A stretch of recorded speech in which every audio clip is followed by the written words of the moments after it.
Mohon izin, memperkenalkan diri. Kami dari kelompok 6 ingin membahas mengenai perilaku publik dan komunikasi massa.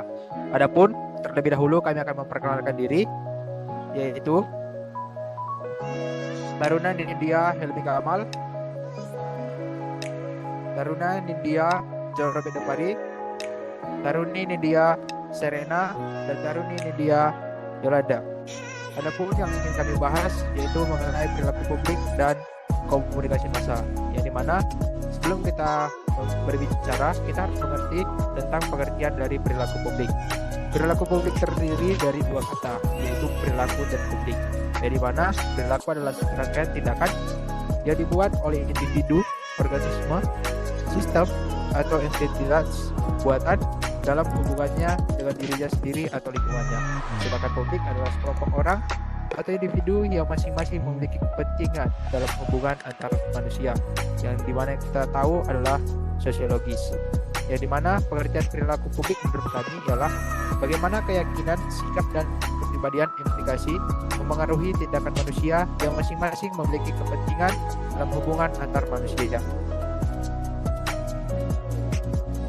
Selanjutnya kita berbicara mengenai faktor yang mempengaruhi implementasi, yang dimana menurut Van Meter dan Van Voort pada tahun 1975 ada 6 variabel yang mempengaruhi kinerja implementasi, yaitu yang pertama adalah standar dan sasaran kebijakan, yang kedua adalah sumber daya, yang ketiga adalah hubungan antar organisasi, yang keempat adalah karakteristik agen pelaksana, yang kelima adalah disposisi implementer, yang keenam adalah lingkungan sosial, politik, dan ekonomi.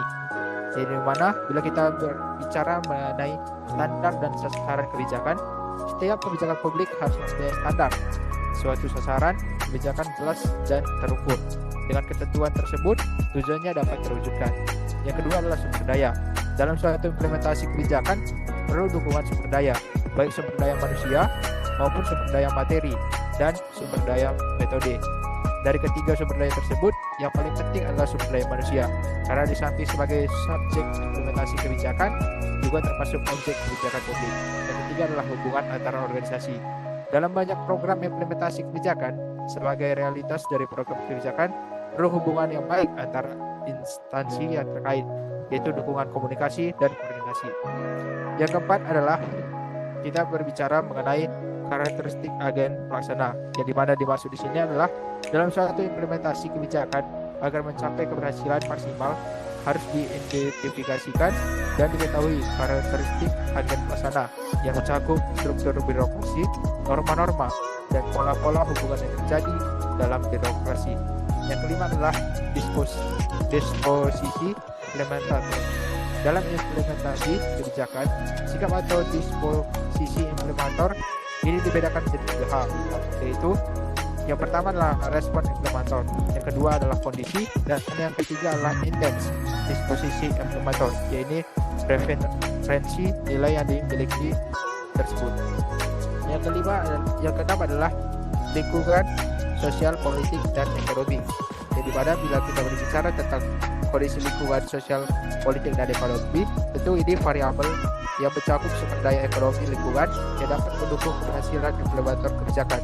Sejauh mana kelompok-kelompok kepentingan memberikan dukungan bagi implementasi kebijakan, karakteristik para partisipan yaitu mendukung atau menolak, bagaimana sifat opini publik yang ada di lingkungan, dan apakah elit politik mendukung implementasi kebijakan tersebut.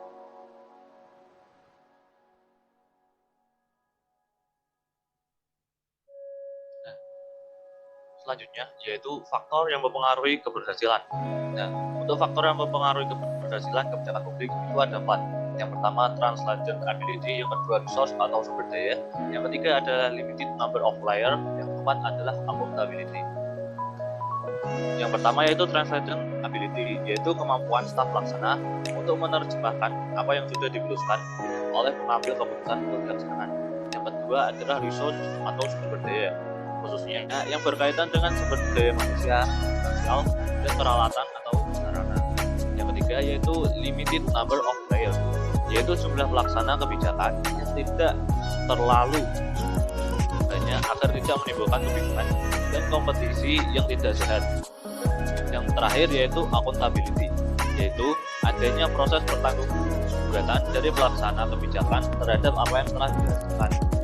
Nah, kemudian yaitu mengenai contoh dari kebijakan publik tersebut mengenai perilaku publik.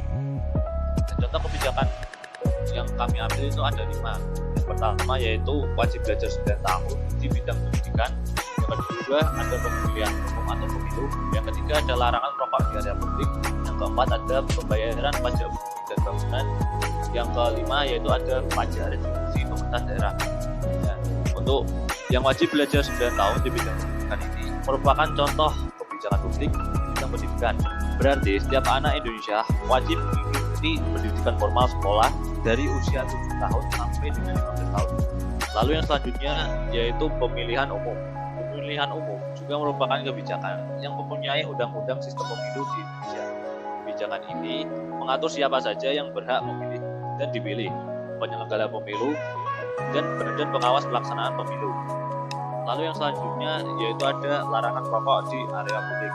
Nah, untuk larangan merokok di area publik ini berlaku di wilayah-wilayah tertentu seperti misalnya yang dikeluarkan oleh atau pemerintah daerah Kota Bogor mengenai larangan adanya merokok atau kegiatan merokok di area terbuka, terutama di area publik seperti taman dan tempat lainnya.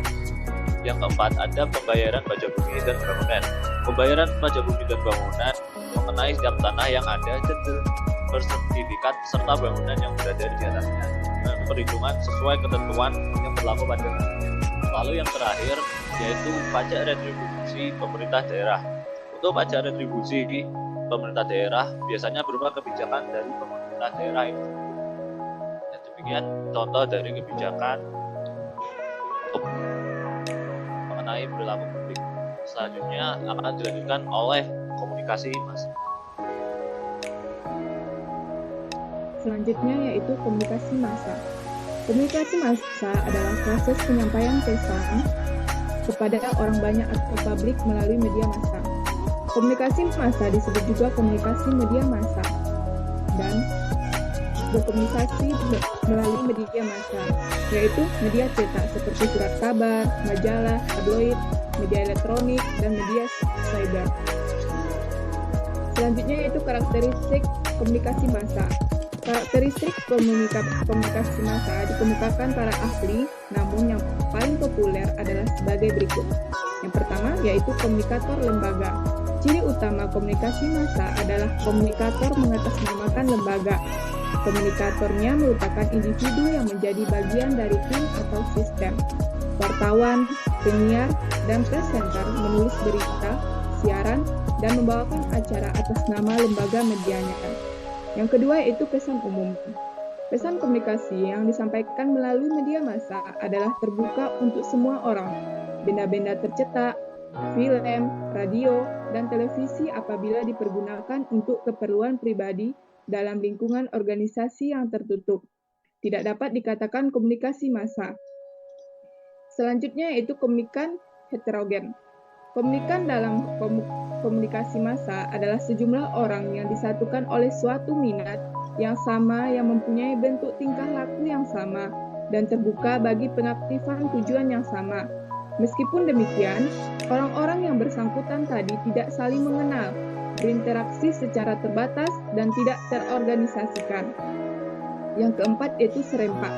Keserempakan yang dimaksud ialah keserempakan kontak dengan sejumlah besar penduduk dalam jarak yang jauh dari komunikator, dan penduduk tersebut satu sama lain berada dalam keadaan terpisah. Radio dan televisi dalam hal ini melebihi media cetak. Selanjutnya itu hubungan non-pribadi. Sifat non-pribadi ini timbul disebabkan teknologi dari penyebaran yang massal dan sebagian lagi dikarenakan syarat-syarat bagi peranan komunikator yang bersifat umum. Yang keenam, bersifat satu arah. Dalam komunikasi massa, sebenarnya antara komunikator dengan komunikan yang berperan aktif, namun keduanya tidak bisa berdialog atau berkomunikasi secara langsung, seperti yang terjadi pada proses komunikasi antar personal. Hal inilah yang membuat komunikasi massa ini bersifat satu arah. Dan yang terakhir yaitu umpan balik tertunda. Komunikasi massa memiliki umpan balik yang tertunda. Hal tersebut dikarenakan prosesnya yang tidak secara langsung bertatap muka antara komunikator dan komunikan. Feedback dari komunikan dapat dilakukan menggunakan pesawat telepon, email, SMS, atau itu dikatakan tertunda atau tidak langsung. Selanjutnya yaitu fungsi komunikasi massa. Fungsi komunikasi massa terpopuler tercantum dalam Undang-Undang Nomor 40 1999 tentang pers, yaitu 1. Menyampaikan informasi, mendidik, menghibur, dan melakukan pengawasan sosial. Hal yang dilupakan oleh banyak orang adalah bahwa komunikasi massa bisa menjadi sebuah alat untuk melawan kekuasaan dan kekuasaan represif. Komunikasi massa berperan memberikan informasi, tetapi informasi yang diungkapkannya ternyata mempunyai motif-motif tertentu untuk melawan kemapanan. Memang diakui bahwa komunikasi massa juga bisa berperan untuk memperkuat kekuasaan, tetapi juga bisa sebaliknya.